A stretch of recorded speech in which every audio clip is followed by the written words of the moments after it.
Buenos días, hermanos, ¿cómo están?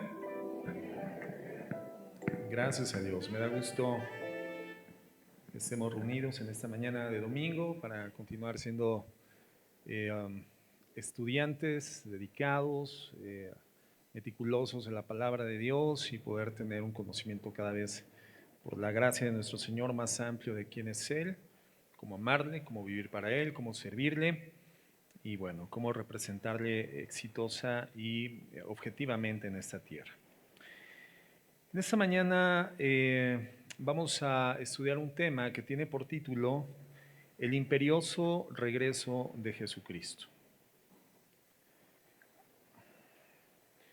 El imperioso regreso de Jesucristo. Y bueno, todos tenemos conocimiento de los eventos tristes que se han registrado en esos días en el Medio Oriente, específicamente en Israel.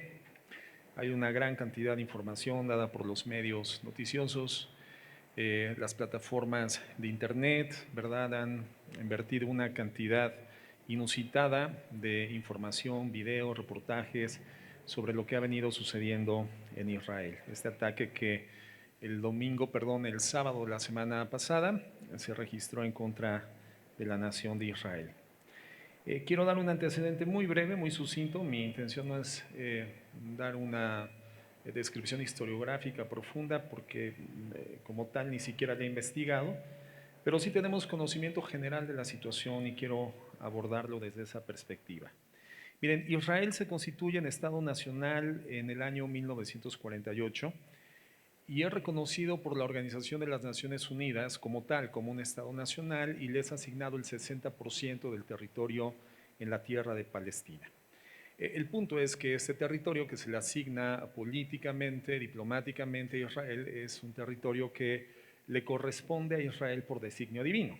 Eso está establecido en el Antiguo Testamento. Es la tierra que Dios decide otorgarle a su nación santa, la nación de Israel. Entonces, más allá de antecedentes historiográficos que pueden datar del siglo XIX a la fecha, el territorio que hoy ocupa la nación de Israel le corresponde y le compete por designio divino, ¿ok? Y eso es algo que necesitamos entender. Pero desde su constitución como Estado-nación ha existido, por lo tanto, tensión diplomática, tensión religiosa por el territorio. Nada menos les comento, originalmente se le asigna casi el 60% y obviamente las naciones palestinas que desde el tiempo antes habían ocupado ese territorio, pues no se vieron conformes con la distribución de la tierra y entonces existen tensiones de carácter político, diplomático y religioso por la territorialidad en el Medio Oriente. A nivel político, bueno, se han intentado negociaciones sin resultado, pero siempre se han llevado al terreno del diálogo diplomático.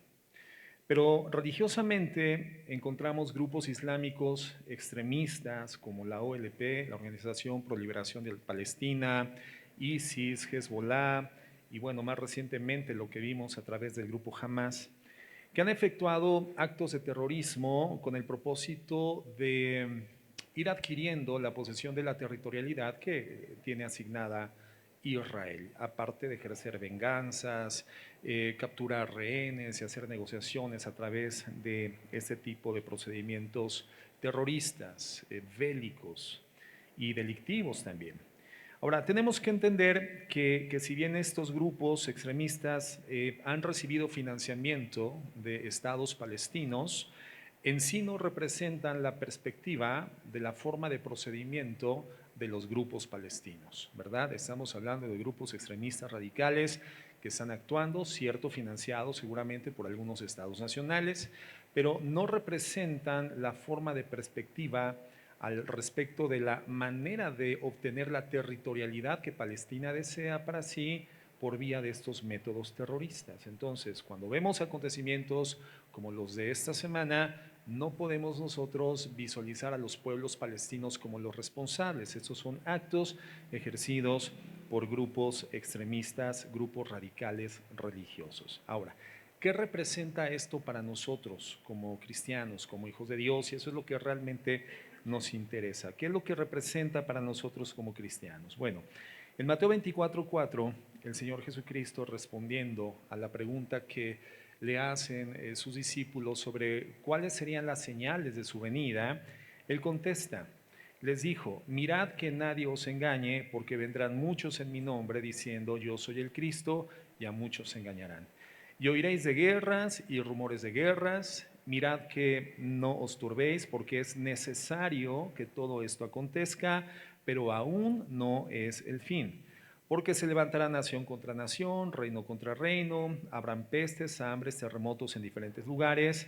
Todo esto será principio de dolores. Todavía no es el fin, dice el Señor. Nos encontramos justamente, hermanos, en una condición histórica que encaja en esta perspectiva profética que en Mateo 24 el Señor Jesucristo define. Todavía no es el fin, el Señor otorga señales distinguibles para que podamos decodificarlas y tener cierto nivel de medición de los tiempos, pero todavía no es el fin, son señales de su próximo retorno, pero todavía no es el fin. Dice la palabra de Dios, dice el Señor Jesucristo, habrán guerras entre las naciones, rumores de guerras, terremotos, cristos falsos y bueno, ¿quién podría negar que en esta temporalidad histórica en la que hoy estamos nosotros ubicados, todo esto que si bien ha existido desde la antigüedad, se ha recrudecido, se ha multiplicado y tiene una mayor presencia justamente en nuestra época?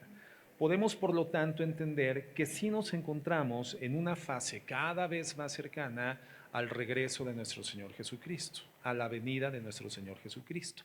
Eso es lo que tiene que representar para nosotros, hermanos.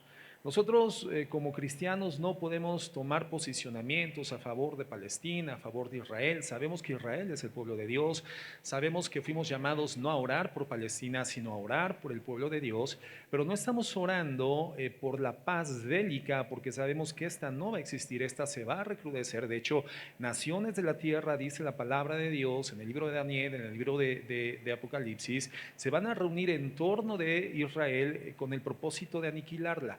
Pero si algo sabemos bíblicamente es que Israel puede ser tocada, pero no puede ser destruida. Israel es una nación indestructible, hermanos, porque es la nación, es el pueblo de Dios.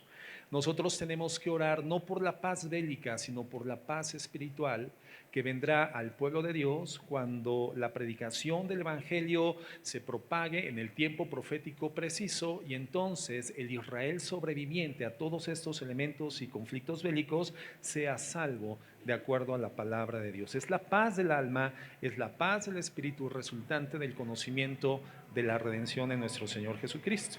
Tenemos que orar en ese sentido por la paz de Jerusalén, la paz del pueblo de Dios. Pero para nosotros esto representa, hermanos, una señal más, o algo que forma parte de las señales que nos están dejando ver que cada día estamos más cercanos al regreso de nuestro Señor Jesucristo. Y justamente es el tema. Lo comento porque ahorita, pues obviamente a través de las redes, a través del internet, hay una gran cantidad de formas de pensamiento sobre cómo cristianamente o bíblicamente interpretar los eventos que estamos viendo en el Medio Oriente. Y lamentablemente, digo, aun cuando sí hay honrosas excepciones e información muy precisa, muy objetiva, muy balanceada y equilibrada, la mayor parte de la información desequilibra, desorienta, desvía y sobre todo lleva a los cristianos a desarrollar una expectativa equivocada sobre el regreso de Jesús, ¿no? Puede generar miedo, puede generar incertidumbre, puede generar terror en algunos corazones, pánico, y esto llevarnos a descentralizarnos de lo que el Señor nos ha llamado debemos de hacer en los tiempos previos de su regreso, que es enfocar nuestra atención en nuestra vida espiritual en Él, ¿verdad? Entonces, quiero que hablemos en esta mañana de por qué es indispensable que el Señor Jesucristo venga. Efectivamente, el Señor Jesucristo viene y viene pronto. Es indispensable, es inevitable que el Señor Jesucristo venga y vamos a hablar de eso. ¿Por qué es necesario o por qué es inevitable o por qué es inminente el regreso de Jesucristo? Bueno, la Biblia, hermanos, no es ambigua, no es vaga acerca de la promesa del retorno de Cristo. Una gran porción de la Escritura es profética y es apocalíptica. Es importante que entendamos que son dos géneros literarios diferentes, el género profético y el género apocalíptico. Dentro del género apocalíptico encontramos incluido el género profético, pero son dos géneros diferentes. Pero bueno, en términos generales, la Biblia aborda entre estos dos géneros una porción importante de su extensión.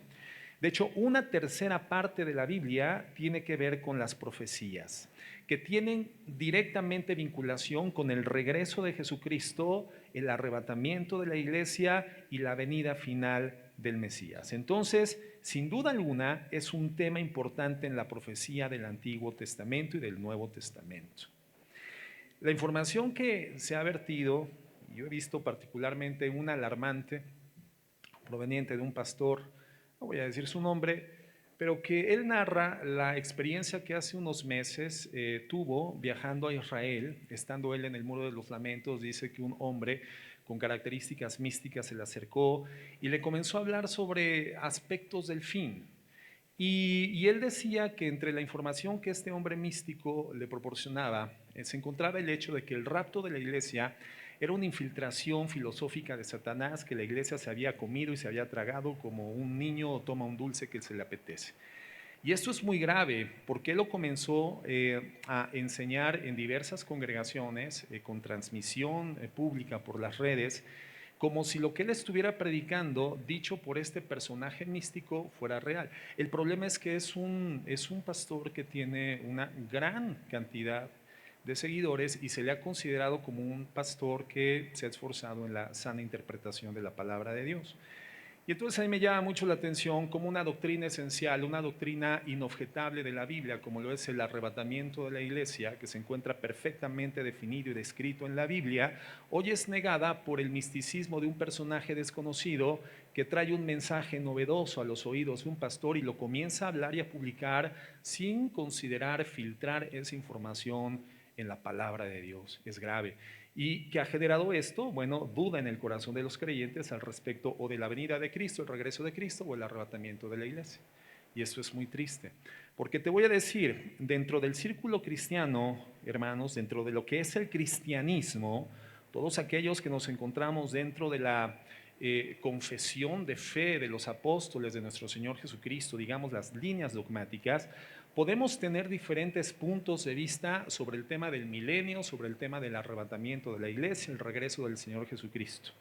Tenemos posturas que son amilenialistas, quienes dicen que el milenio ya está establecido desde que el Señor Jesucristo vino por primera vez a la tierra, cuando se dio la aproximación del reino de los cielos. Ellos dicen que el milenio ya está en desarrollo y que después vendrá la restauración de todos los elementos finales, la restauración del reino de Dios. Tenemos los postmilenialistas, tenemos los premilenialistas, tenemos los dentro del premilenialismo, tenemos a los dispensacionalistas y todos tenemos perspectivas diferentes sobre la venida de Cristo, el regreso de Cristo y el arrebatamiento de la iglesia.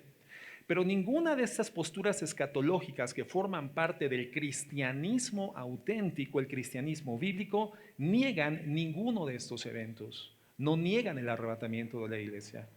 Lo posicionan en momentos diferentes, no niegan el milenio, lo posicionan en momentos diferentes. Y es ahí donde se pueden dar las controversias, pero no negamos las doctrinas esenciales. Cuando hablamos de en qué momento yo creo que se da el milenio y en qué momento yo creo que se da el arrebatamiento de la iglesia, estamos hablando de una perspectiva teológica.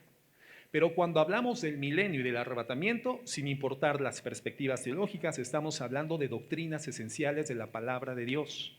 Negar el arrebatamiento, negar el regreso, la venida de Jesucristo, es negar doctrinas esenciales como la sangre de Jesús redentora, como la divinidad de Jesucristo, del Espíritu Santo, como la Trinidad misma, ¿verdad? Y elementos que son fundamentales en nuestra vida de fe y que forman parte, hermano, de nuestro grupo de creencias cardinales esenciales y que nos distinguen de los demás grupos sectarios que en el mundo se integran en torno de la lectura de la Biblia, pero que no reconocen los puntos esenciales del cristianismo.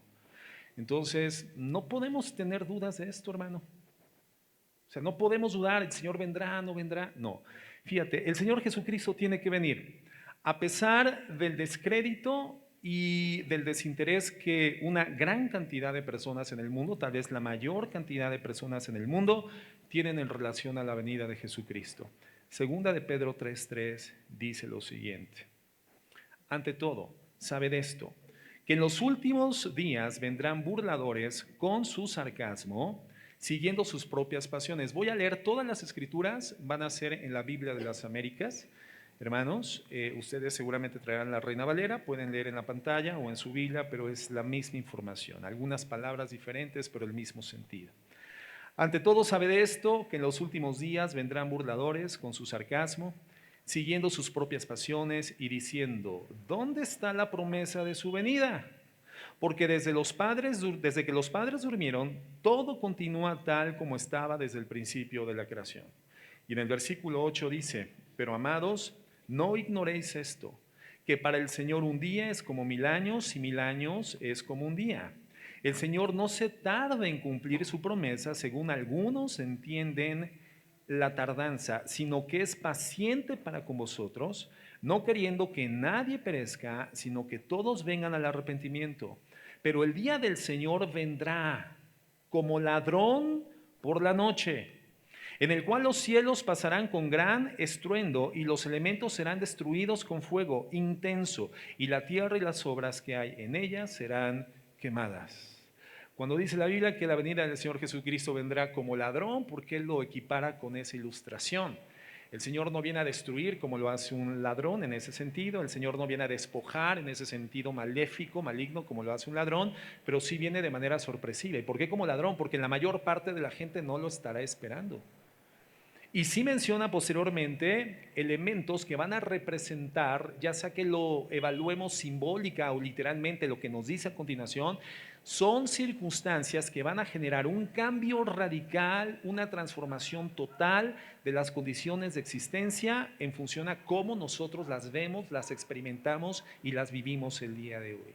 Por eso dice que vendrá como ladrón, ¿verdad? Pero el día del Señor vendrá como ladrón, en el cual los cielos pasarán con estruendo, los elementos serán destruidos por fuego intenso, y la tierra y las obras que hay en ella serán quemadas.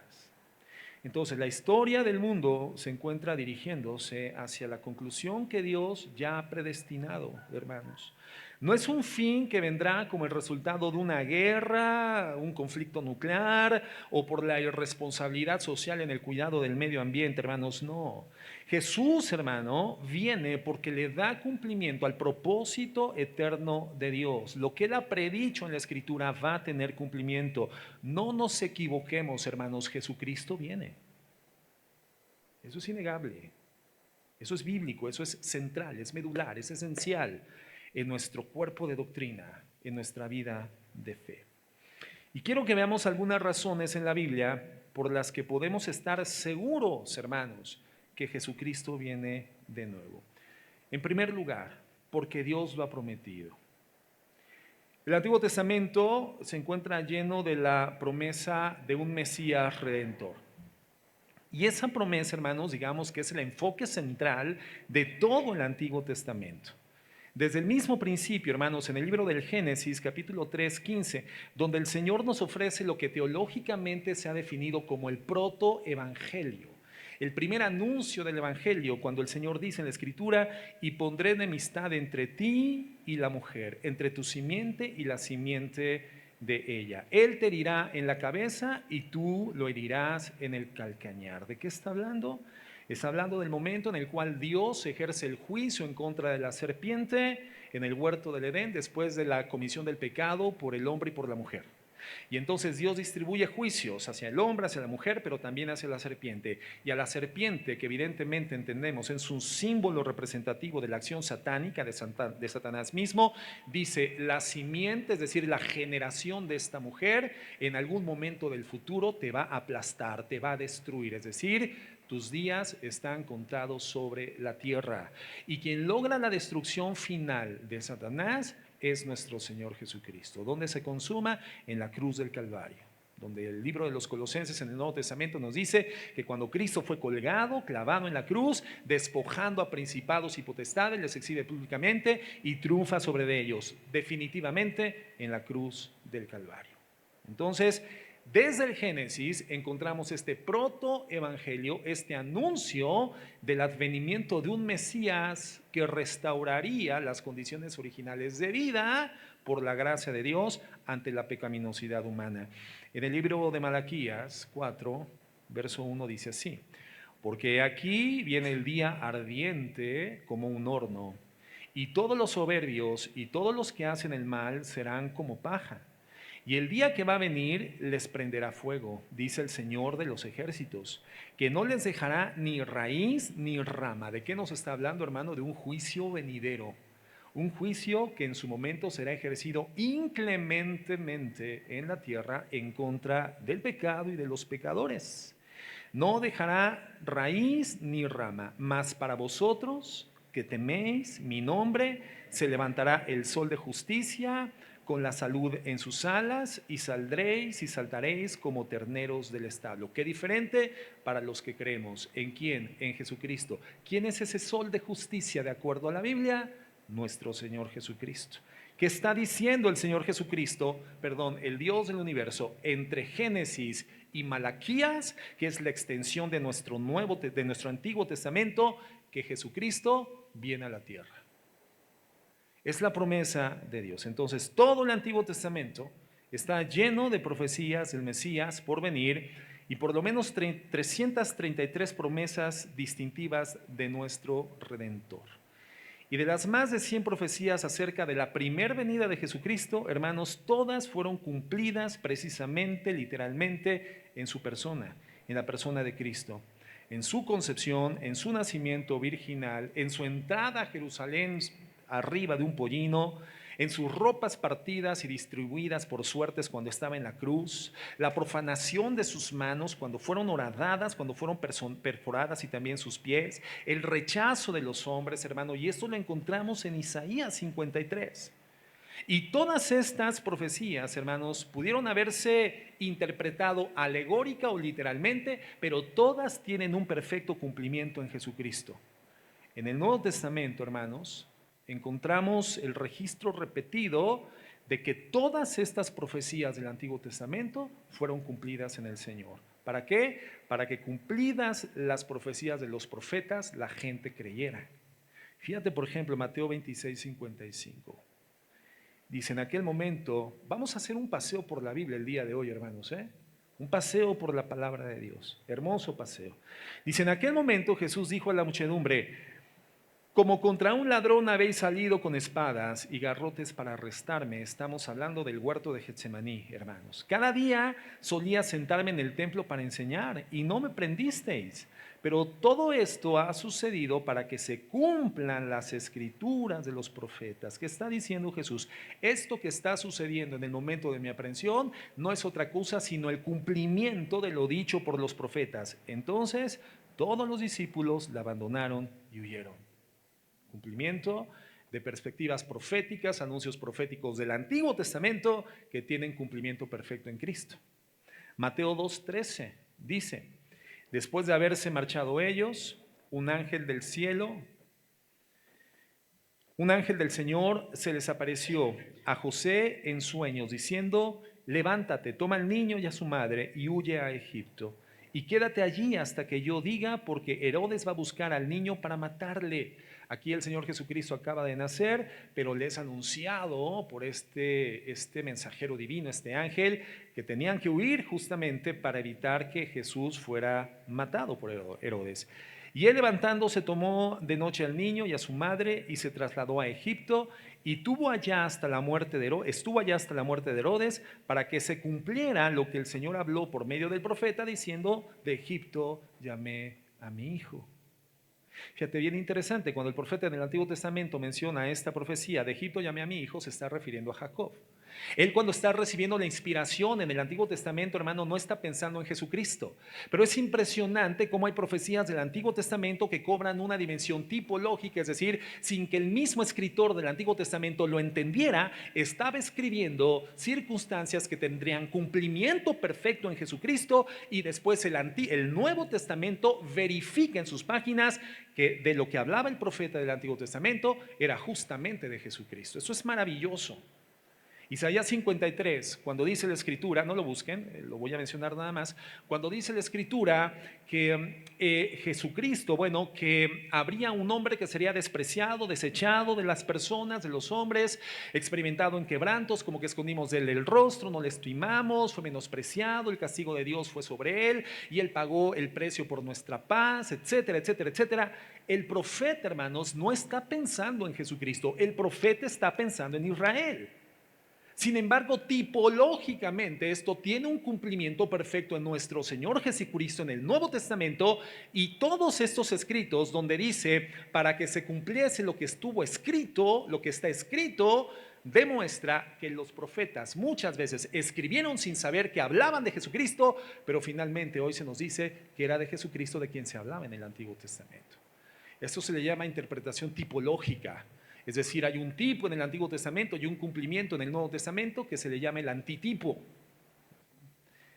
Mateo 8:16. Tal vez estoy diciendo cosas que no sé si todos me entiendan, pero no importa, vamos a ir avanzando y vamos a ir entendiendo muchas más cosas a lo largo del tiempo, hermano. Mateo 8:16 dice, y al atardecer le trajeron muchos endemoniados, y expulsó a los espíritus con su palabra, y sanó a todos los que estaban enfermos, para que se cumpliera lo que fue dicho por medio del profeta Isaías, cuando dijo, él mismo tomó nuestras flaquezas y llevó nuestras enfermedades. Es lo que te estoy diciendo. Isaías lo más seguro es que no sabía que estaba escribiendo de Jesucristo. Él estaba escribiendo de Israel, pero eso tiene tipológicamente cumplimiento en Jesucristo, y entonces Jesucristo dice, esto sucede para que se cumpliera y hubiese testimonio de que yo soy el Cristo, el Mesías. Otro ejemplo, Mateo 13:34. Todo esto habló Jesús en parábolas a las multitudes, y nada les hablaba sin parábolas, para que se cumpliera lo dicho por medio del profeta, cuando dijo, abriré mi boca en parábolas, hablaré de cosas ocultas desde la fundación del mundo.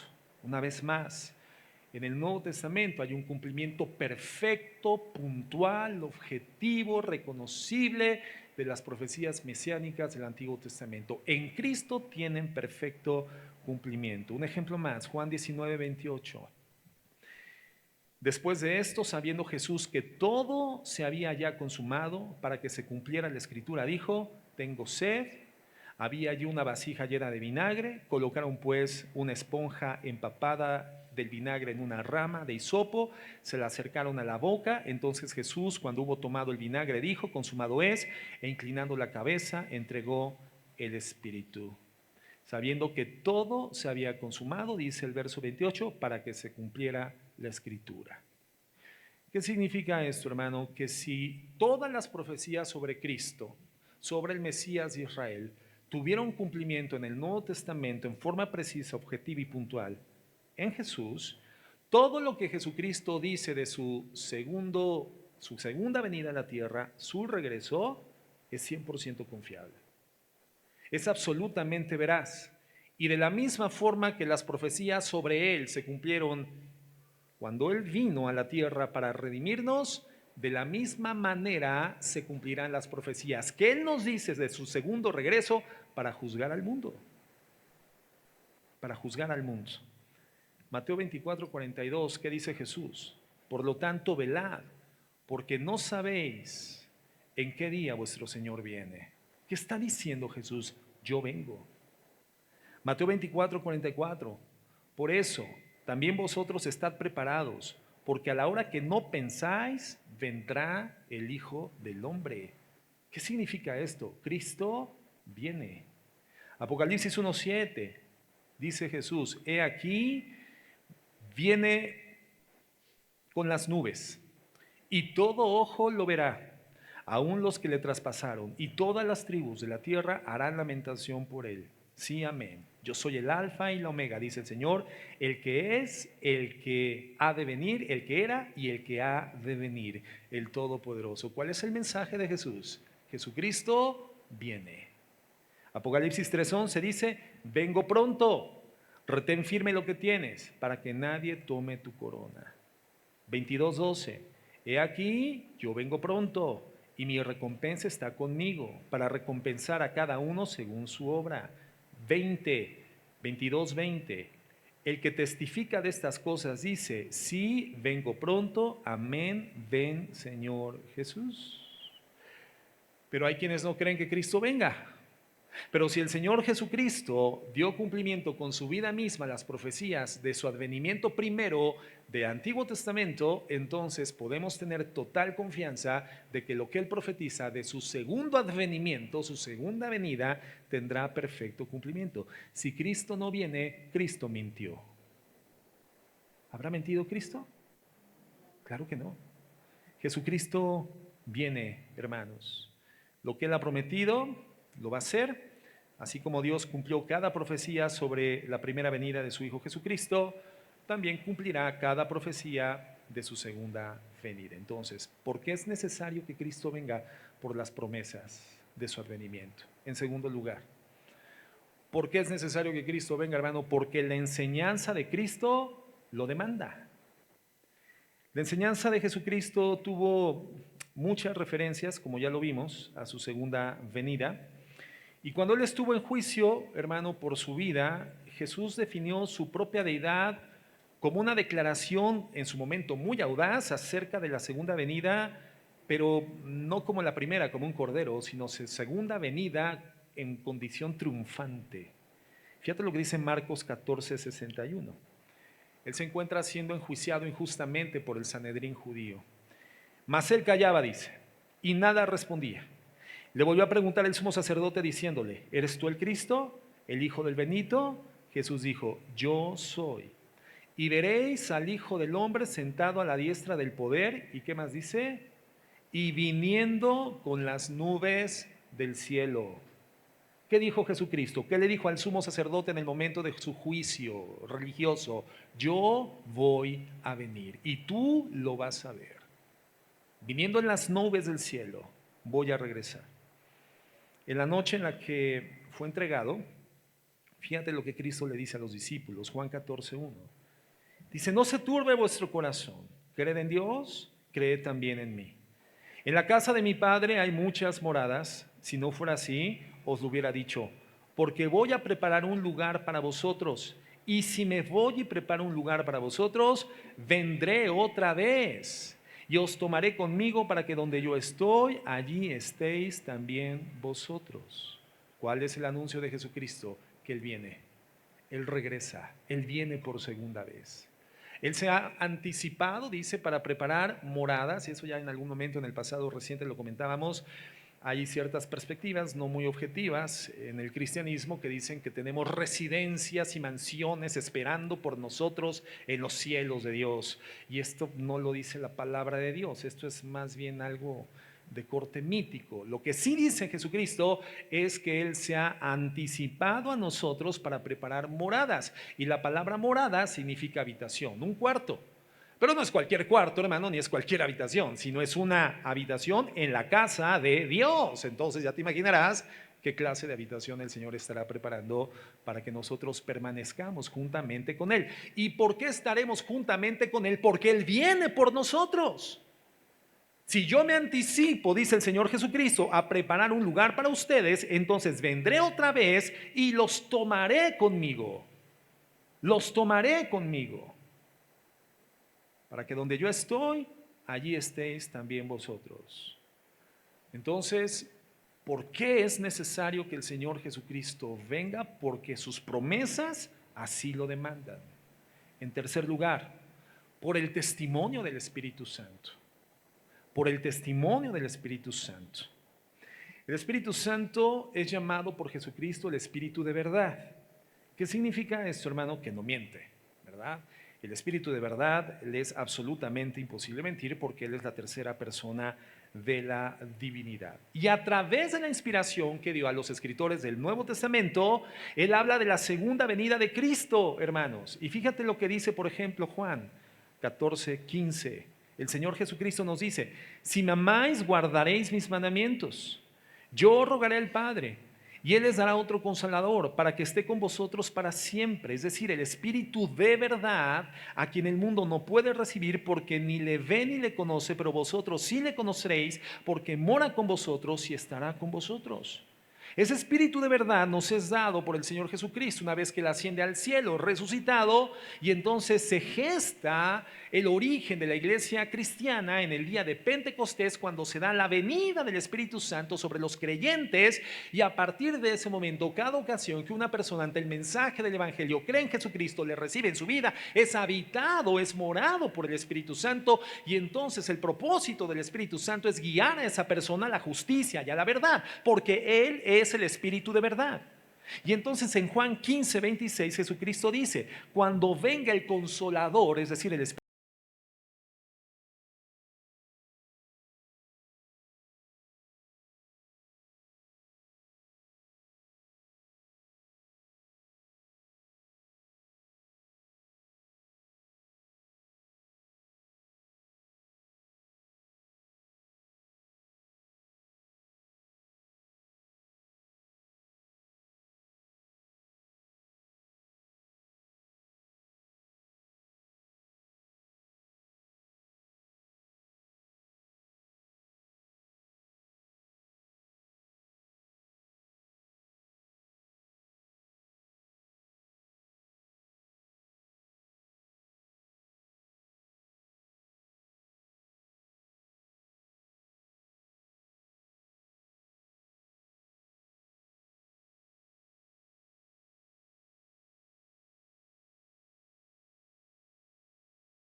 de lo que el Padre va a hacer con el Hijo en su segunda venida.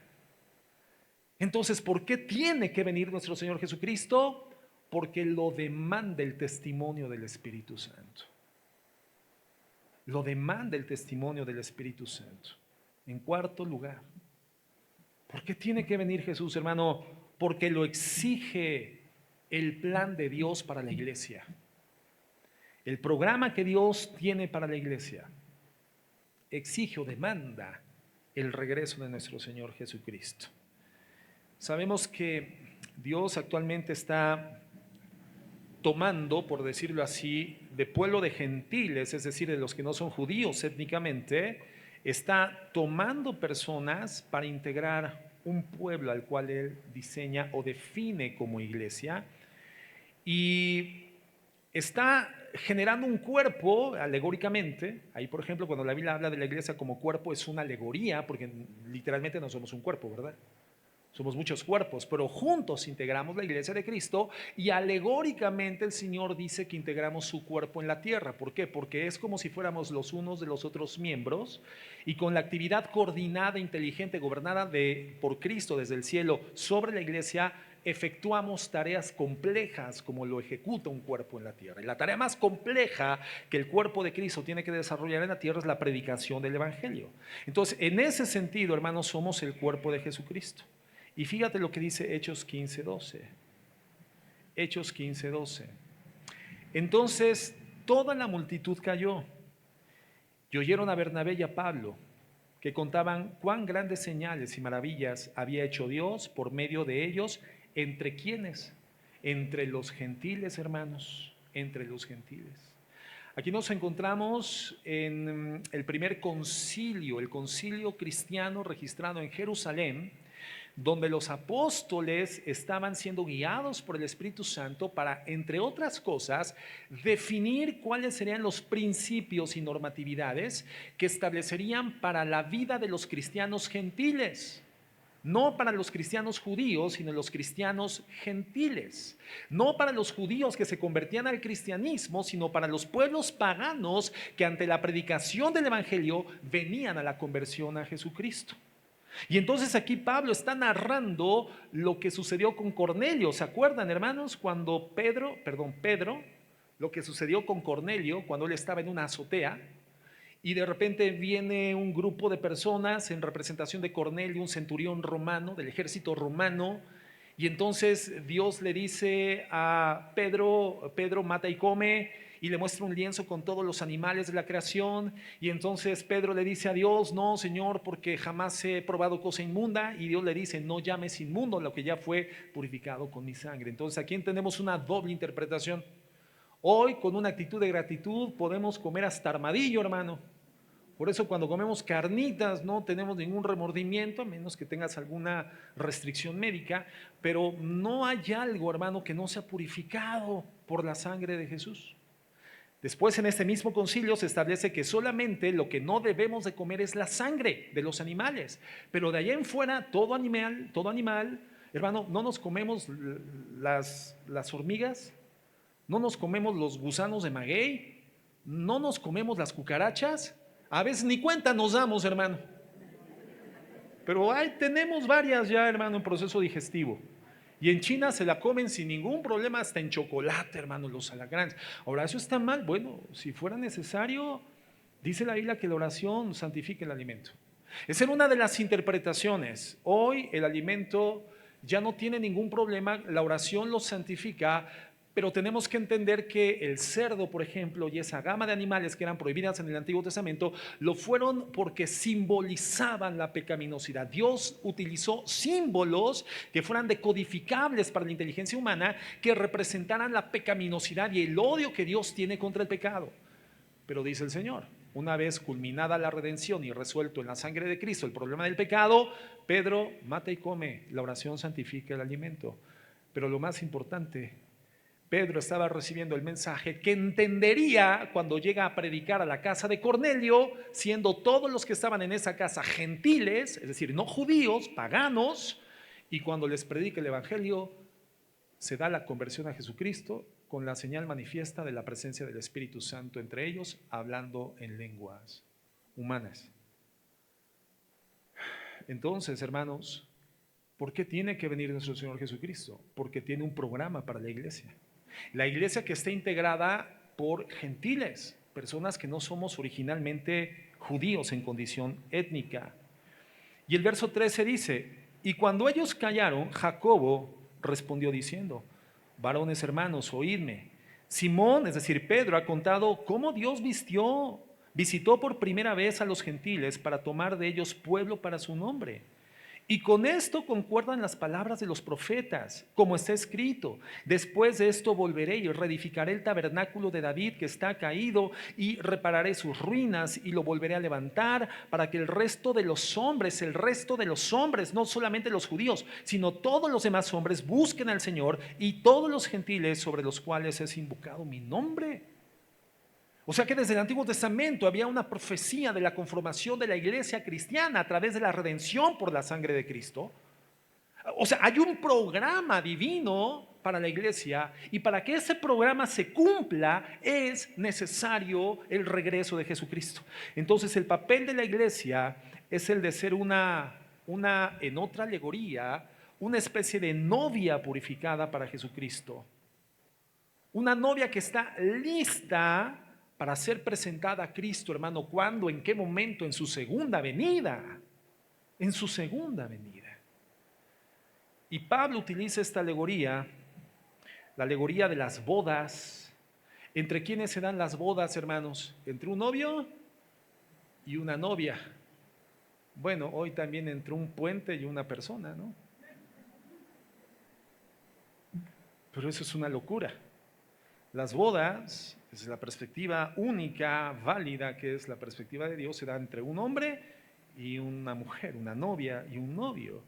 Y 2 Corintios 11:2 dice, porque os celo con celo de Dios, pues os he desposado con un solo esposo. Está hablando Pablo a sus discípulos en Corinto. Mi celo sobre ustedes es porque yo a través del Evangelio, la conversión que Dios ha generado por el Espíritu Santo ante el anuncio del Evangelio en sus almas, en sus espíritus transformados, les presenta como una esposa, como una desposada para un solo esposo. Y la persona desposada todavía no está casada, pero ya está comprometida. Eso significa desposorio, es el compromiso para el matrimonio. Y dice Pablo, el Evangelio los ha preparado para estar listos para un solo esposo, para presentaros como una virgen pura a Cristo. ¿En qué momento se va a dar esto, hermano? En la venida de Jesús. Si Cristo no viene, nada de esto sucede, hermano. Tiene que venir Jesucristo para que esto suceda. El matrimonio es una metáfora hermosa, hermano, que nos muestra el amor de Cristo y el cuidado que Él tiene de su iglesia. Apocalipsis 19:6. En esta gloriosa visión que el apóstol Juan tiene, dice, y oí como la voz de una gran multitud, como el estruendo de muchas aguas y como la voz de grandes truenos que decía, aleluya, porque el Señor nuestro Dios Todopoderoso reina. Gocémonos y alegrémonos y démosle gloria, porque han llegado las bodas del Cordero y su esposa se ha preparado. ¿Quién es esa esposa, hermano? La iglesia de Jesucristo.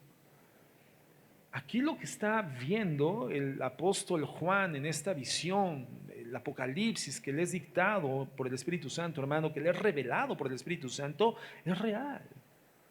Hay un momento cósmico, una celebración donde nuestra unidad con Cristo ya no estará limitada por las condiciones tridimensionales de esta vida física que hoy conocemos y que no nos permite una vinculación en estado redimido plena con Jesucristo, pero en aquel entonces, cuando Cristo venga, dice Pablo, seremos presentados a Jesucristo como su novia, y Juan dice, y en el cielo se celebrarán unas bodas, las bodas del Cordero. Apocalipsis 19:8 bueno, desde el 7. Se ha preparado, viene el 8. Y a ella se le ha concedido que se vista de lino fino, limpio y resplandeciente, porque el lino fino es las acciones justas de los santos.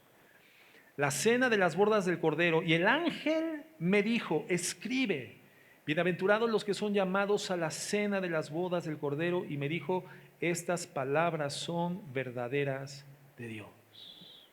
En otra traducción dice, son fieles y son verdaderas. Tú puedes interpretar esto, hermano, de manera alegórica, pero lo que es una realidad es que hay un evento cósmico que está definido, alegórica o literalmente, como las bodas del Cordero. Y que en ese evento tendremos participación. En ese evento seremos la representación de la novia del Señor para estar en una vinculación eterna con Cristo. Para que esto suceda, antes de que se den las bodas, el novio tiene que pasar por su novia. Aquí no es como en las bodas humanas, ¿verdad? Que llega el novio por su parte y llega la novia por su parte. Y a veces ven al novio así tronándose los dedos porque ya se pasó de la hora y no llega la novia. O al revés, ¿verdad? El que se tarda en venir es el novio. Pero aquí no va a suceder así. Antes de que esto se registre, la presencia del Dios eterno del universo, Cristo viene por su novia. Jesucristo viene, hermano, y viene por su iglesia. Viene por su iglesia. Y por eso podemos estar seguros, hermanos, que Él regresa. Juan 14:2 dice, ya lo leímos, pero nuevamente, regresa por su novia. Y en la casa de mi Padre muchas moradas hay. Si así no fuera, yo os hubiera dicho, voy pues a preparar lugar para vosotros. Y si me fuere y os prepararé el lugar, vendré otra vez y os tomaré a mí mismo para que donde yo estoy, ustedes también estén. Cristo viene responsablemente. O sea, Cristo no nos va a dejar vestidos y alborotados, como algunas novias se quedan lamentablemente, ¿verdad? No llegó el novio. No llegó el novio. Se le atravesó una caravana navideña, vete tú a saber quién, un tráiler, pero no llegó. Jesús no nos va a dejar vestidos y alborotados, hermanos. Jesucristo viene por su iglesia. ¿Por qué más tenemos que tener una total convicción y expectativa del regreso de Cristo? Bueno, por la corrupción que vive actualmente el mundo, hermano. Por la degradación moral, espiritual, conductual que se registra como nunca antes en el mundo. Fíjate lo que dice Mateo 16:27. Dice Jesús, porque el Hijo del Hombre vendrá en la gloria de su Padre con sus ángeles y entonces pagará a cada uno conforme a sus obras. Hay un juicio y el juicio de Dios es es posterior a la venida de Jesús. Para que el juicio de Dios se establezca, Cristo tiene que venir. ¿Sí entendemos esto? Si no viene Cristo, no hay juicio contra el pecado. Y si no viene Cristo, entonces, como dice Pablo, entonces comamos y bebamos, porque el mundo se va a acabar. Como dijera el profeta de Baal, Ricky Martin, vive la vida loca. Vive la vida loca. Pero ¿por qué nosotros no vivimos la vida loca, hermanos? Ya no podemos. Ha habido una transformación interna por la presencia del Espíritu Santo. En el momento de la compartición del Evangelio llegó y ese don de fe nos llevó a la credibilidad total, darle total credibilidad, entregamos nuestra confianza, fuimos transformados, vivimos un nuevo nacimiento, hoy tenemos la genética espiritual de Dios, hoy amamos la verdad, amamos la santidad. Nos es complicado porque ese cuerpo de carne nos sigue limitando y arrastrando hacia los viejos hábitos, pero finalmente, hermano, nosotros amamos la santidad de Dios y procuramos la santidad y en Cristo nos fortalecemos para vivir y ser como Él es. Ya no podemos vivir la vida loca. ¿Y por qué más? ¿Qué nos estimula? ¿Qué nos incentiva? ¿Qué nos fomenta el deseo de purificarnos? La total certeza de que Cristo viene por nosotros. Por eso. ¿Por qué oramos, hermano? ¿Por qué meditamos la Biblia? ¿Por qué? ¿Para qué? Hermano, porque Cristo viene. Y porque al hacer eso nos vamos asemejando cada vez más a Jesucristo. Y ese es el propósito de la vida de un cristiano en la tierra, que sea conforme a la imagen de su Hijo Jesucristo. Para eso oramos. no para que la gente piense que somos muy espirituales, no, hermanos, el propósito es ser como Jesús. ¿Y por qué queremos ser como Jesús? Porque queremos ser encontrados cuando Él venga como una novia pura. ¿Y qué va a suceder con todos los demás? El juicio de Dios. El juicio de Dios.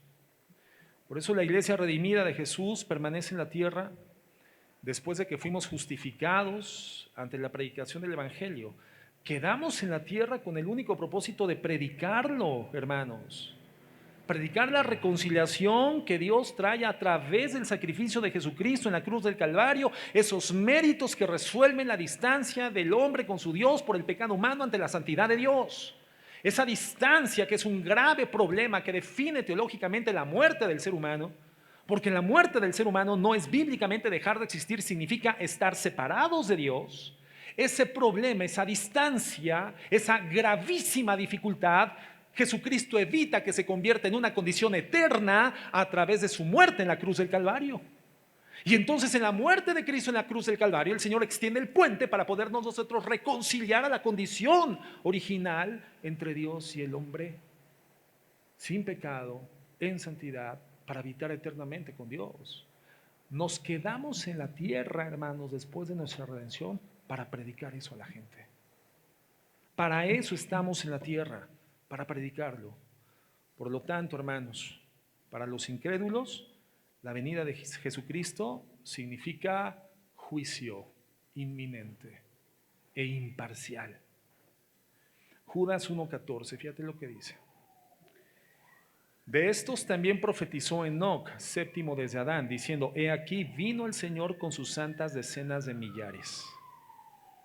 Enoc lo profetiza y es citado, ¿verdad?, en el libro de Judas. Y eso que está diciendo Judas que dijo Enoc, hermano, no es otra cosa sino la representación del juicio final.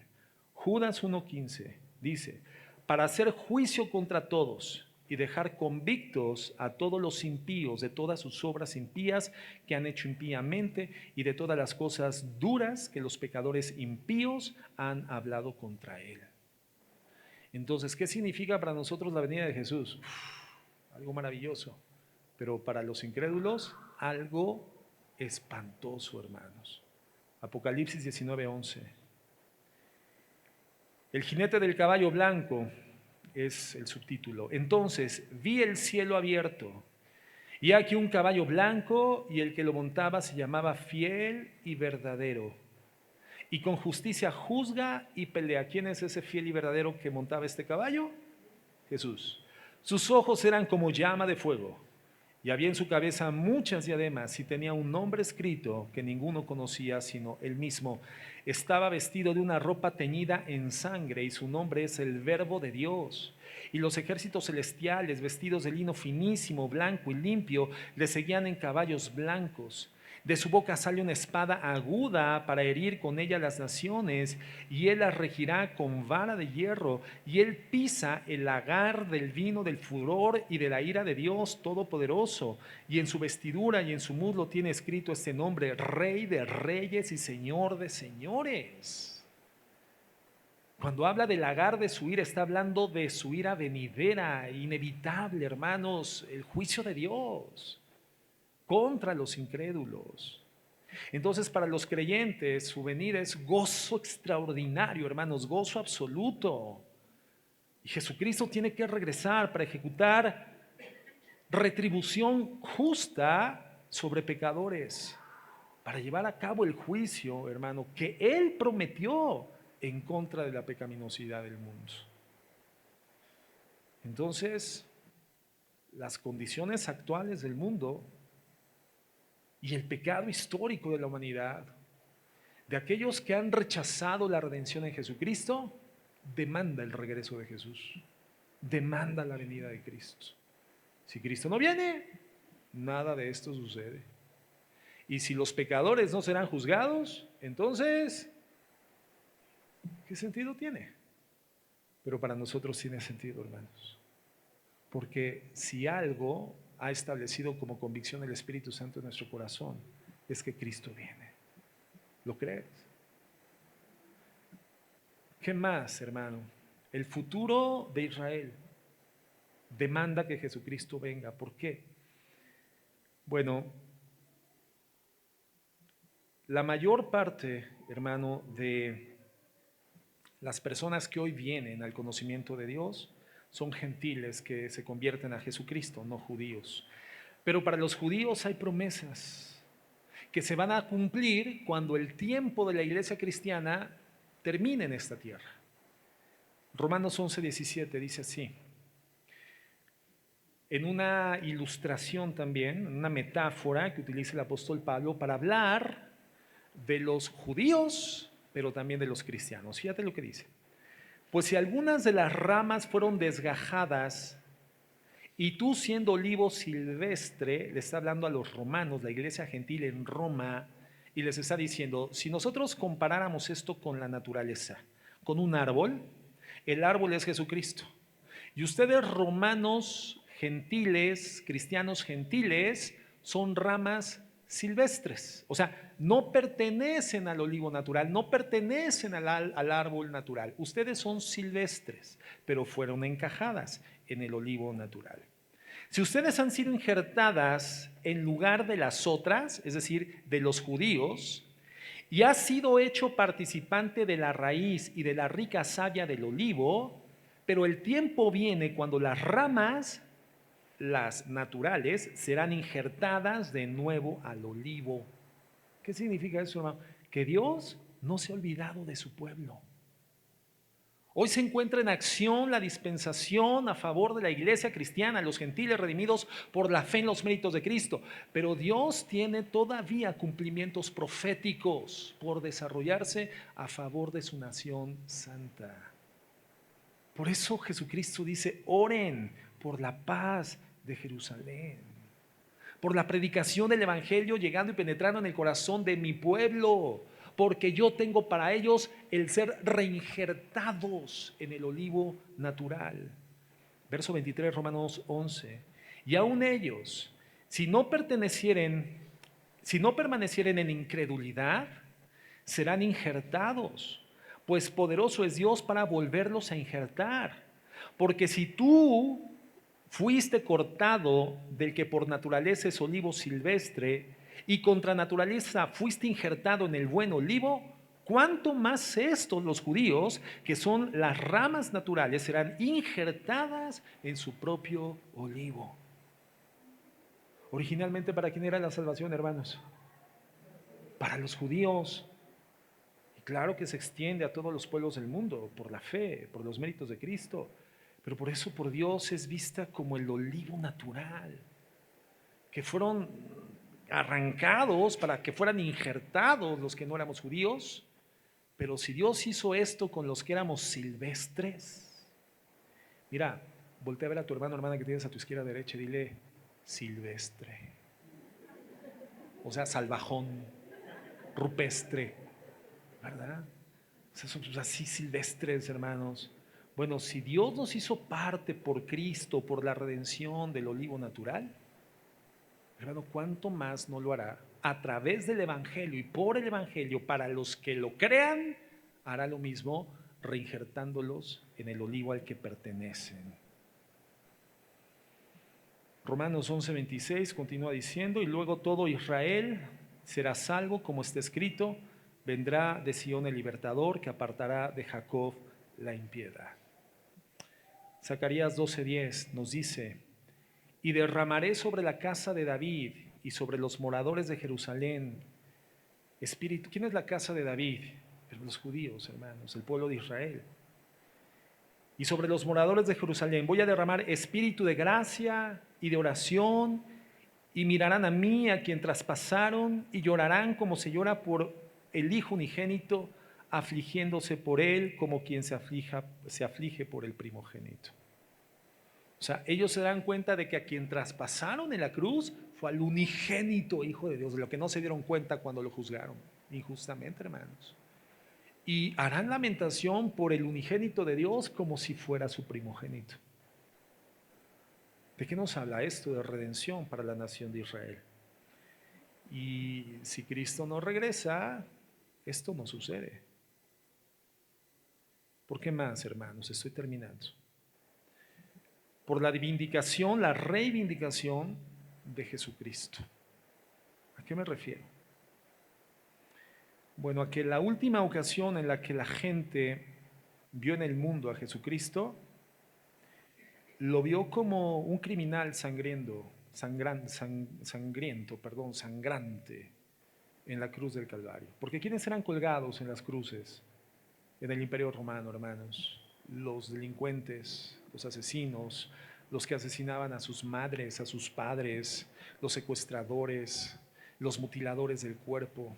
Es decir, se encontraba esa forma de juicio capital romano reservada para los delincuentes de la peor ralea. Y ahí entre ellos, y de la misma forma, por nuestra culpa, por nuestro pecado puesto sobre el cuerpo inocente de Jesucristo, nuestro Señor Jesucristo murió. Entonces, la última vista pública que el mundo tuvo de Jesucristo fue en esas condiciones, lleno de sangre, lleno de moscas, en condición oprobiosa, desnudo.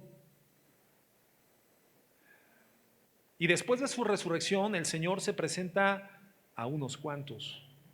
La Escritura nos dice que aproximadamente unos 500, solamente 500, sus discípulos directos. Y en total unos 500 fueron los que vieron a Jesucristo resucitado. Pero la Biblia dice que después de que el mundo en general vio a Cristo en esa condición oprobiosa, ahora verá a Jesucristo en condición gloriosa. Ya no unos cuantos, hermanos, toda la gente. Y esto no sería posible si Jesucristo no viene a la tierra. Hebreos 27, 24, 27. Dice, porque como el relámpago que sale del oriente y se muestra hasta el occidente, así será también la venida del Hijo del Hombre. Un relámpago, hermano, que va del oriente al occidente. Hermano, es algo que será visto en todo el globo terráqueo. En todo el globo terráqueo. En Hebreos 9, 28, 27 y 28 dice, y de la manera que está establecido para los hombres que mueran una sola vez y después de esto el juicio, así también Cristo fue ofrecido una sola vez para llevar a los pecadores, a los pecados de muchos, y aparecerá por segunda vez en relación con el pecado para salvar a los que le esperan. Fíjate, el 27 es muy interesante porque dice, de la forma en la que está establecido para los hombres, obviamente también mujeres, que mueran una sola vez y después de esto el juicio. O sea, ¿qué es lo que sucede de forma instantánea después de que una persona deja de existir físicamente en la tierra? Bueno, aquí nos dice la Biblia que no hay una fase intermedia, no hay un lugar transitorio donde el hombre termine de ser purificado por sus pecados, como lo define el catolicismo romano hablando del purgatorio, por ejemplo. O sea, dice que después de la muerte, inmediatamente ante la presencia del juez. O sea que no existe una fase transicional donde podamos purgar previo al encuentro con Dios los pecados a fin de ser presentados todos limpios y entonces nadie se va al infierno, ¿no? Después de la muerte, inmediatamente el juicio. Dice, también, ¿qué significa eso también, hermano? Significa que no existe reencarnación, ¿verdad? O sea, los que están esperando reencarnar en una condición espiritual más elevada para su siguiente vida humana, pues les tengo que decir que no existe eso. Eso es un mito, hermano, eso es un cuento, es una historieta que se ha erigido en la mente religiosa del ser humano sin el conocimiento de quién es Dios. Cuando el ser humano quiere hacer la obra de Dios sin haber sido redimido por Jesucristo, sin haber sido sujeto de la redención por el conocimiento del Evangelio, termina haciendo atrocidades, atrocidades. Todo aquel que quiera hacer la obra de Dios sin ser de Dios termina haciendo cosas espantosas. Digo, lo acabamos de ver hace una semana en Israel, ¿no? ¿Y en nombre de quién hizo esto este grupo llamado Hamás? En nombre de Dios. Decapitaron bebés, violaron mujeres, ancianas, mataron a diestra y a siniestra, hermanos, población civil, en el nombre de Dios. Bueno, cuando el hombre quiere hacer la obra de Dios sin ser cristiano, termina haciendo atrocidades, genera filosofías perversas. Y una de las perversiones filosóficas, hermanos, es creer en la reencarnación, ¿verdad? No, yo, mi vida pasada, ya me lo dijo un medium, yo fui rata, ¿verdad? Y por eso, aun cuando ya me he elevado a una condición espiritual mayor, porque ya soy humano, todavía me quedaron algunas mañas de cuando era rata. Pero yo espero que la siguiente reencarnación logre una superación espiritual hasta que logre el nirvana, ¿verdad? Y por eso tengo mi grupo de rock Nirvana. Hermanos, esas son tonterías. Jesús dice que después de la muerte inmediatamente estaremos en la presencia de Dios. Por eso lo importante es lo que hacemos con nuestra libertad, el uso de nuestro libre albedrío, estando en vida en esta tierra en relación al Evangelio de la gracia. Nuestra oportunidad de redención está en esta tierra y el Señor pone eso en responsabilidad de los seres humanos ante el anuncio del Evangelio. Y entonces entendemos cómo no cabe esa perspectiva teológica en la que sí encuentras algunos versos bíblicos que concatenados nos podrían llevar a pensar que efectivamente Dios diseñó a unos para ser salvos y Dios diseñó a otros para ser enjuiciados eternamente. Dios predestinó para salvación y para perdición. Bueno, es que no, hermano. Si Dios hubiera hecho eso, entonces ¿quién tiene la responsabilidad de los que no fueron destinados a salvación? ¿Quién tiene la responsabilidad? La responsabilidad termina incidiendo en Dios. Y esas almas que terminarán en el lago de fuego por la eternidad le podrán demandar a Dios, a ver, Señor, pero yo no pedí ser creado. Tú me creaste para destrucción. Yo no pedí ser creado. Y la demanda sería justa. Pero por eso Dios dice desde el Antiguo Testamento, he aquí he puesto delante de ustedes la vida y la muerte, la bendición y la maldición. Y Dios no dice, yo elegí para ustedes la bendición y elegí para ustedes la maldición. ¿Qué dice Dios? Ustedes elijan la bendición, elijan la vida. Y entonces con toda justicia el Señor podrá juzgar a los que le rechazaron. Y les dirá, la misma oportunidad de redención de los que hoy son salvos, la tuvieron ustedes. Por eso hay un juicio. Si Dios tiene responsabilidad de la insalvable condición pecaminosa de los predestinados a perdición, entonces ¿para qué ejerce un juicio? El juicio es para evaluar a la luz de la verdad el comportamiento del ser humano que ejerció en libertad en relación al mensaje del Evangelio. Entonces, hermanos, nos damos cuenta de esto. Y el Señor dice que muramos una sola vez y después de eso el juicio, y así también Cristo, que fue ofrecido una sola vez para llevar los pecados de muchos, aparecerá por segunda vez sin relación con el pecado para salvar a los que le esperan. Todo el mundo lo va a ver y lo va a ver glorioso, ya no sangrante, hermano, en una cruz, ya no debilitado hasta la muerte física, ya no lleno de heridas, ya no lleno de moscas, ya no en esa condición triste, lamentable y oprobiosa, hermano, sino en gloria. Porque el Salvador que fue humillado, que fue burlado, puesto a morir, expuesto en forma pública por el odio de los seres humanos, entonces vendrá como un Señor victorioso, visto por el mundo entero.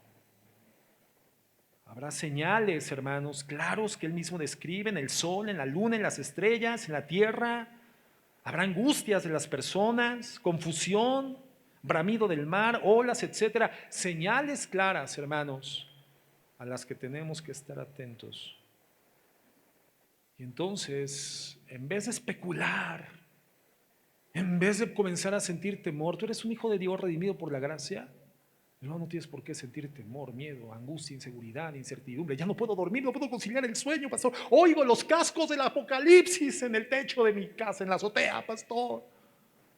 No, Jesucristo viene. Pero ¿qué hacemos los hijos de Dios? Nos gozamos por eso y nos estimulamos a la santidad. No para no ser juzgados, porque ya fuimos juzgados en la muerte de Cristo, sino para que nos encuentre como una novia pura, santificada, Lucas 21:26. Dice, desfalleciendo los hombres por el temor y la expectación de las cosas. Esos hombres son los incrédulos, las incrédulas. Las cosas que sobrevendrán en la tierra, porque las potencias de los cielos serán conmovidas. Entonces vendrá el Hijo del Hombre, que vendrá en una nube con poder y de gran gloria, y cada ojo lo verá. Pero ya no el Cristo doliente, hermano, sino el Cristo en victoria, el Cristo vencedor de la muerte. Apocalipsis 1:7 dice, he aquí que viene con las nubes, y todo ojo lo verá, y los que le traspasaron y todos los linajes de la tierra harán lamentación por él. Entonces es necesaria esta reivindicación de Jesús, hermanos, porque la última vez que lo vio el mundo, lo vio doliente. Ahora el mundo entero lo verá glorioso y triunfador como es. ¿Qué va a pasar con Jesús? Perdón. ¿Qué va a pasar con Satanás, hermano? ¿Qué va a pasar? Bueno, yo he escuchado versiones que dicen, es que Dios es tan bueno, Dios es amor, Dios es tan bueno que al final va a perdonar a Satanás. Y es cuando tú dices, teológicamente, chale. Dices, no, bueno, no puede ser, ¿verdad? ¿Cómo? O sea, no. Entiendo que lo pienses y lo creas porque no has tenido contacto con la palabra de Dios. Juan 16:8 dice, y cuando Él venga, convencerá al mundo de pecado, de justicia y de juicio. De pecado por cuanto no creen en mí, de justicia por cuanto voy al Padre y no me veréis más, y de juicio por cuanto el príncipe de este mundo ha sido ya juzgado. O sea, Satanás todavía es visto como el príncipe de la potestad del aire, ejerce un gobierno limitado para un segmento de personas, pero el rey de reyes del universo entero es Jesucristo. Y Jesucristo vendrá a ejecutar una sentencia que ya fue dictada en la cruz del Calvario, ya fue firmada en la cruz del Calvario, pero será ejecutada en su segunda venida contra Satanás. Cuando vamos a Apocalipsis, los capítulos 5, 6, 7, 8, 9 y 16, hermanos, Cristo recibe el libro con los 7 sellos. Esto es como el título que Él recibe del mundo, de titularidad del mundo. Él dice la Biblia que desencadena el juicio con los 7 sellos rotos, que dan paso a 7 juicios, que dan paso a 7 trompetas. Los juicios de las trompetas dirigen a los juicios de las 7 copas. Y finalmente, después, hermanos, un último esfuerzo de Satanás por retener el dominio ilegal sobre el mundo, pero Cristo viene a vencer al enemigo de manera final. Apocalipsis 19:20 dice, y la bestia fue apresada, y con ella el falso profeta que había hecho delante de ella, las señales con las cuales había engañado a los que recibieron la marca de la bestia y habían adorado su imagen. Estos dos fueron lanzados vivos dentro de un lago de fuego que arde con azufre. Entonces Jesucristo al final va a confinar a Satanás a un eterno lago de fuego. La victoria de Cristo sobre Satanás, hermanos, que es un usurpador, será por completo consumada. Y por último, hermano, porque nosotros tenemos una esperanza. Cristo viene. Solamente en la venida de Cristo, esa que veremos triunfante y gloriosa, da cumplimiento a la esperanza de nosotros, sus santos, en la tierra. Porque cada verdadero hijo de Dios espera esto, ansiosamente, ese día que Pablo menciona y nos distingue a nosotros como aquellos que amamos su venida, amamos la venida de Jesús. Segunda de Timoteo 4:6 dice, porque yo ya estoy para ser sacrificado, dice Pablo, y el tiempo de mi partida está cercano. He peleado la buena batalla, he acabado la carrera, he guardado la fe. Por lo demás me está guardada la corona de justicia, la cual dará el Señor juez justo en aquel día. Qué hermosa expectativa de Pablo, hermano. Porque Pablo tenía esa expectativa, tenía esta convicción, esa certeza. de que esta corona de gloria le estaba reservada, de que él sería premiado por el Señor, no por una vida perfecta, sino por su denuedo, por su convicción, por su santidad, por su búsqueda del Señor, por su esfuerzo contra su propio pecado. Esto le daba esa certeza.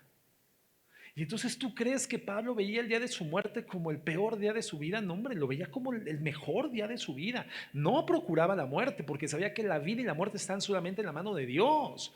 Pero él anhelaba el tiempo de su final encuentro con el Señor. Y por eso dice, estoy cierto que aquel día se va a dar, que recibiré esa recompensa que está guardada para mí, pero no solamente para mí, dice, sino también para todos los que aman su venida. Los hijos de Dios, hermanos, amamos la venida del Señor. ¿Y a qué nos estimula a amar? Primeramente, estar convencidos. ¿Qué es lo que tú haces cuando amas a alguien? ¿Qué es lo que haces a favor de aquella persona que amas? Si la amas. El amor es algo que puede ser ingrávido hasta el momento en el cual se manifiesta a través de actos concretos. Es como el marido, ¿verdad? Que no contribuye en nada a la casa con la mujer. Es un peso difícil de sobrellevar para la mujer porque es holgazán, porque es flojo y cree que yendo a trabajar y trayendo dinero a la casa es todo lo que debe. No es así. Jesucristo nos dice lo contrario, hermanos. Totalmente lo contrario. Y cuando ese marido, ¿verdad? Flojo, holgazán, poco diligente, poco preocupado, poco caballeroso, nada romántico con la esposa, se le ocurre decirle a la mujer, mi amor, es que te amo. ¿Qué le dice la mujer? Si me amas, demuéstramelo, cabezón. Si me amas, mira, ayúdame con los niños, ayúdame con la ropa, ayúdame con los trastes. Cuando menos levanta tus cosas, échale agua cuando vayas al baño, levanta tu toalla, no la dejes tirada. Si me amas, ayúdame porque me estoy acabando, me estoy agotando. O sea, el amor es algo ingrávido e insubstancial, pero que Dios nos da la capacidad de hacer concreto y verificable a través de hechos, de actos. Y Pablo dice que él se purificó, él se santificó, él se esforzó. Él entiende que su redención fue por la fuerza de Dios y solamente por la fuerza de Dios, pero ahora su vida santificada era porque él se esforzaba y Dios operaba con su fuerza respaldando el esfuerzo de Pablo. Entonces yo me santifiqué por el poder del Espíritu Santo, pero mi tarea fue esforzarme y la acción vino por el poder de Dios y por eso estoy seguro de que voy a recibir una corona, pero no solamente yo, sino los que aman su venida. ¿Y cómo demuestras que amas la venida del Señor? A través de hacer lo mismo que Pablo.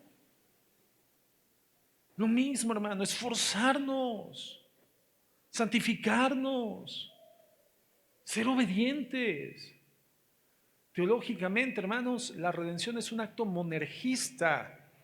Monergismo, mono, uno, energeo, energía. Una sola energía se requirió para nuestra salvación, que fue la energía redentiva de Dios en Jesucristo. No hay mérito humano, no hay acción humana, no hay tarea humana, no hay dignidad, no hay virtud humana que tenga la energía suficiente para adquirir la redención. Solamente los méritos de Cristo. Fue un acto monergista. Pero la santificación, después de haber sido redimidos, es sinergista. Es la combinación de dos energías. La energía del ser humano redimido por la gracia que hoy quiere y anhela por la presencia del Espíritu Santo y su nuevo nacimiento ser como Jesús. Entonces yo pongo mi energía a trabajar, pero con el respaldo de la energía sobrenatural del Espíritu Santo que genera los resultados. Pero contribuimos los dos. La santificación es sinergista, hermanos. Te tienes que esforzar, tienes que levantarte, tienes que tener la meta clara en la mente, porque si no tu vida de oración, tu vida de meditación de la palabra, venir a la iglesia, finalmente va a terminar siendo una lápida insoportable de llevar y la terminarás tirando. Tú tienes que tener la meta clara delante de ti, que es ser como Jesús y ser esa novia pura. Y aquel día recibir una corona de gloria porque amas su venida. Es como cuando tú vas bueno, tú no, pero sí los alpinistas escalan el monte Everest, hermano. Fíjate que es bien interesante, la otra vez yo pensaba, la mayor parte de los alpinistas que han muerto, que no son pocos, que han muerto en el Monte Everest, no han muerto en la subida, han muerto en la bajada, en el descenso. En el descenso ya no tienen fuerza, en el descenso ya no tienen aliento, ya no tienen oxígeno y muchos mueren de cansancio, se desmayan, se despeñan, se desbarrancan o quedan congelados. Pero ¿cómo llegan los alpinistas a la cima del Monte Everest? Hermano, llegan sin fuerza, llegan sin oxígeno, llegan drenados. ¿Pero qué los llevó a la cima del Everest entonces? No los llevó su fuerza física, los llevó su corazón. Ellos veían la cima y algo hay en la naturaleza del alpinista que solamente el alpinista entiende. Porque a nosotros nos ponen a la mitad del Monte Everest y la primera pregunta sería, ¿qué hago aquí? ¿En qué momento se me ocurrió que esto era una buena idea? Me hubiera conformado viendo una fotografía, un documental. ¿Qué hago aquí? No, pero algo hay en la naturaleza del alpinista, hermano, que ve la cima y ver la cima, ver la meta, lo impulsa, lo lleva, lo motiva y lo hace llegar sin fuerzas físicas, llegan por la fuerza del alma.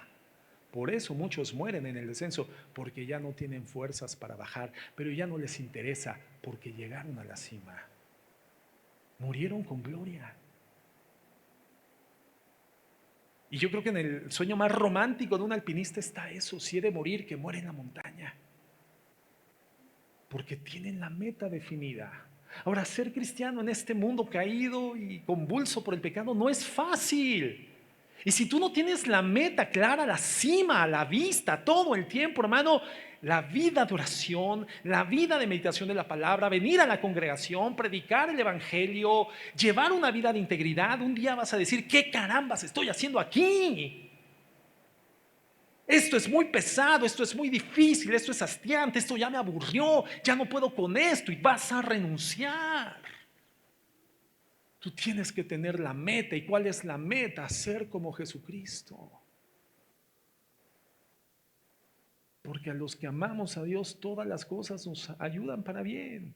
¿Y cuál es ese gran bien? Ser conformes a la imagen de su Hijo Jesucristo. No ser dioses pequeños, no ser Dios en la tierra, pero tener el carácter de Jesús. Estar purificados para aquel día. Y poder recibir esa corona que le entregaremos en humildad diciéndole al Señor, Señor, fue por tu gracia, fue por tu poder. El apóstol Juan dice en la primera de Juan 3:2 dice, amados, ahora somos hijos de Dios y aún no se ha manifestado lo que hemos de ser, pero sabemos que cuando Él se manifieste seremos semejantes a Él porque le veremos tal como Él es. Y primera de Juan 3:3, y es el último verso que cito. Y todo aquel que tiene esta esperanza en Él, en Cristo, se purifica a sí mismo como Él es puro. Entonces, más allá, hermanos. No, pastor, yo soy amilenial.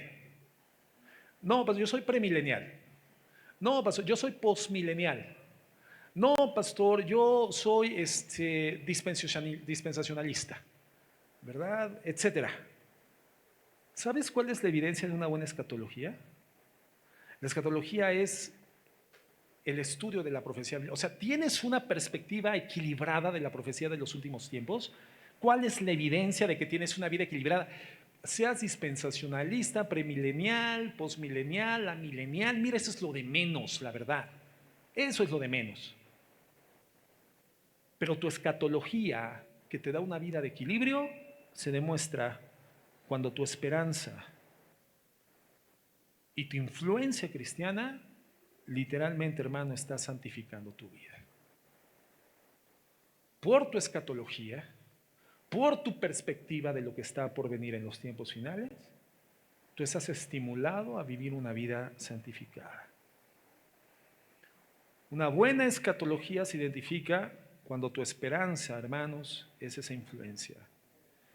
Cuando estás buscando algo más que la simple conmoción de estar en un mundo con con circunstancias cada vez más difíciles, más complicadas, y estás preparando tu alma, tu corazón y tu mente para el tiempo con Jesucristo.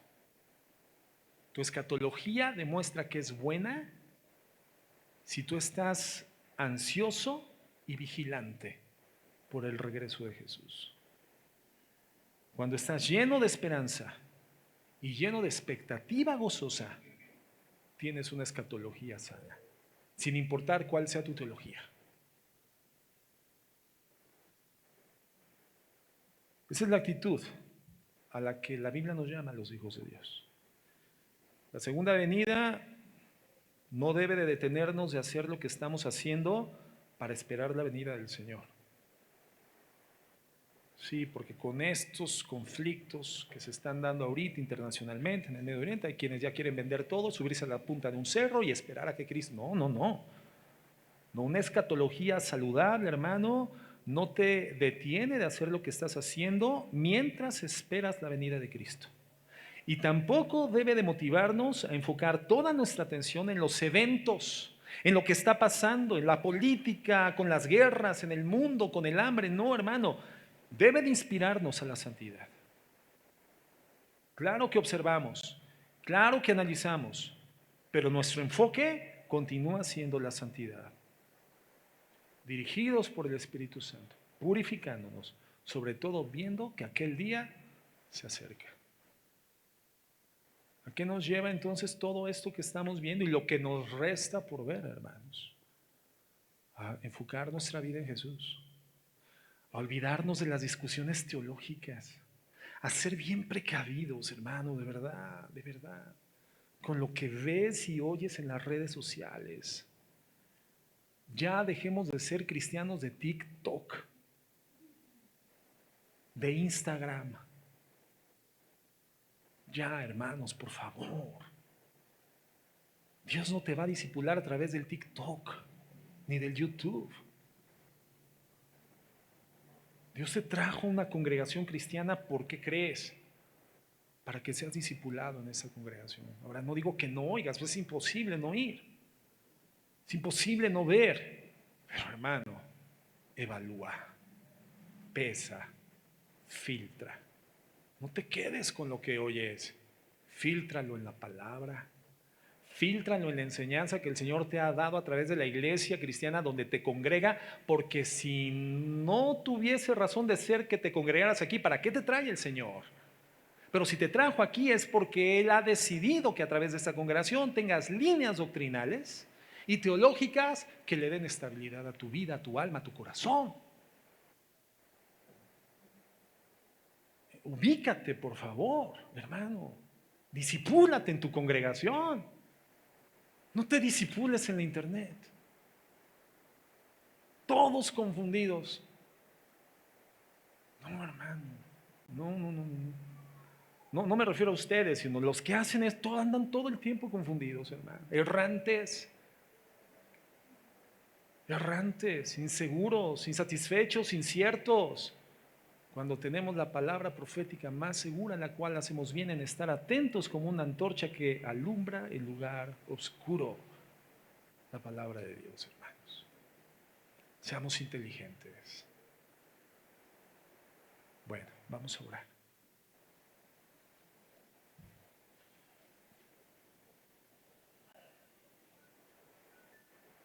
Señor, gracias por el cuidado y amor que tienes de nuestras vidas. Si de algo podemos estar seguros ante lo que hoy vemos en el mundo, los conflictos, las guerras, esto que ha sucedido, mi Señor, tristemente en contra de tu pueblo santo, Señor, solamente nos da la certeza plena de que somos tus hijos y de que esperamos tu regreso y lo hacemos con avidez, que estás más próximo de lo que pudiéramos llegar a pensar. Pero esto, en vez de distraernos en los eventos, tiene que enfocarnos más en nuestra búsqueda de ti. ¿Quién eres tú? Vivir por ti y para ti, Señor. Porque si tenemos esa esperanza es el motor para nuestra santificación. Es el motor para nuestra purificación. Es el motor para esforzarnos, es el motor para seguir adelante. Aun cuando no tengamos fuerza, somos llevados por tu Espíritu Santo en la base inamovible de esa convicción. Tú vienes por una iglesia que tú redimiste y que en consecuencia por tu Espíritu Santo se esfuerza para santificarse todos los días, purificarse todos los días como tú eres puro. Ayúdanos, mi Dios, que nada de lo que pasa en el mundo y aún lo que continúe sucediendo tenga el poder de conturbar nuestras almas. Si nos afligimos, mi Dios, por tu pueblo santo en esta ocasión y lloramos con ellos y oramos por ellos, pero nuestra alma permanece en paz, porque tú guardas en completa paz aquel cuyo pensamiento en ti persevera, porque en ti ha confiado. Sea tu iglesia habitando en la bendita bienaventuranza de la paz, el gozo y el equilibrio. Ayúdanos, mi Dios, y líbranos del mal. En Cristo Jesús. Amén y amén.